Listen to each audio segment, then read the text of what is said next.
रितु और निकेश जी थाईलैंड से। राधे राधे गुरुदेव भगवान, आपके श्री चरणों में कोटि कोटि प्रणाम। महाराज जी, आप जी का अतिशय धन्यवाद कि आप YouTube के माध्यम से हमारे घर और हृदय में विराजमान हैं, जिसका आनंद प्रतिदिन महसूस होता है। गुरुदेव भगवान, कई बार हमारे शरीर के संबंधी परेशान होकर अपने परिवार के सदस्यों के प्रति रोष प्रकट करते हैं। ऐसी स्थिति में हमें क्या करना चाहिए? हम भगवत मार्ग में हैं। कोई है सोई जो राम रचि राखा, को करि तर्क बढ़ावे शाखा, अस कही जपन लगे हरिनामा। राधा राधा राधा, प्रभु का जो विधान है वो होगा। सुनो भरत भावी प्रबल, बिलख कहो मुनिनाथ। मुनिनाथ भगवान वशिष्ठ जी, सर्व सामर्थ्यशाली त्रिकालज्ञ महात्मा, ब्रह्मबोध संपन्न। वो कह रहे सुनो भरत भावी प्रबल, विलख कहो मुनिनाथ।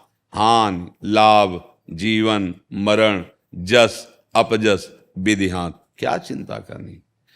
अगर वो समझाने समझते तो नहीं समझे, समय समझा देगा, प्रकृति समझा दिया, अपने को नहीं। अगर अपना कोई निर्जन है तो घाटा सह लो, गाली सह लो, आप बलवान बन जाओगे। आपके पास ऐसा धन आ जाएगा जो कभी नष्ट नहीं होगा, पक्का। पर ये ना तो क्षमाशीलता रह गई है, ना विवेक रह गया है।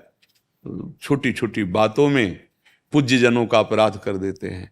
माता पिता का अपमान कर देना, उनको दंड दे देना, पीट देना, निष्कासित कर देना, पूज्य जनों के प्रति अभद्र व्यवहार करना। नहीं नहीं, गृहस्थ धर्म बहुत बढ़िया भगवान की प्राप्ति के लिए है। विरक्त धर्म इसलिए कठोर है कि इसमें हर विषय से लड़ना और त्यागना है। और आपका क्या, किले की लड़ाई है। जैसे किले के अंदर से सुरक्षित रहकर शत्रु पे वार करना, और यहाँ विरक्तों की क्या है, चौड़े मैदान की लड़ाई है। ललकार करके शत्रु को परास्त करना थोड़ा कठिन है। जो मन मांगे उसके विरुद्ध रोक करके उसको भगवान में लगाना बहुत कठिन बात होती है। ऐसे करके खाना पीना बात अलग है, लेकिन भगवत प्राप्ति मन को रोक करके और भगवान में लगा। सा वही मन कृष्ण पदारविंद, एक एक वृत्ति। और आपके अंदर अगर कोई विकार आता है तो आपका परिवार वो है, वैसा सिस्टम है, वो पाप नहीं माना जाएगा। आप भजन करते भगवान को ही प्राप्त होंगे। लेकिन विरक्त अगर, तो पाप माना जाएगा, उसके लिए अपराध हो जाएगा। वो चौड़े मैदान में खुले ललकार करके विकारों का नाश करके भगवान को प्राप्त करता है। इसीलिए हम विरक्तों को प्रणाम करते हैं। देखो आप लोग जिसे प्रणाम करते हैं, आप नमस्कार करते, क्यों करते हैं, क्या बात है? वही शरीर तो ये है, वही अंश भगवान के आप हो। बस प्रणाम इस बात का कि जहां हम फिसल गए वहां आप आगे बढ़ गए, इसलिए प्रणाम आपको। आप भगवान में अपने समस्त सुखों का त्याग करके आंतरिक क्लेश सहते हुए चले तो हे महात्मा, गृहस्थों का गुरुपद ये चौथा आश्रम त्याग आश्रम है।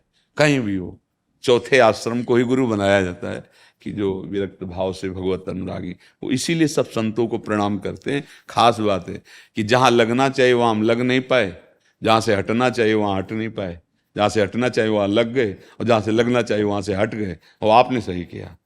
तो इसलिए आपको देखो सब संतों को, नहीं क्या बात है, यहाँ कुछ मिलता तो है नहीं, प्रगट में वचन मिलते हैं। और वो वचन अगर मान लो तो जो कहीं शांति नहीं मिलेगी आपको, वो आपके हृदय में मिल जाएगी। आपको कहीं ढूंढना नहीं पड़ेगा। जो आशीर्वाद आप मांगते घूमते हैं वो आपके अंदर स्फुरित हो जाएगा। केवल मान लो बात मान लो।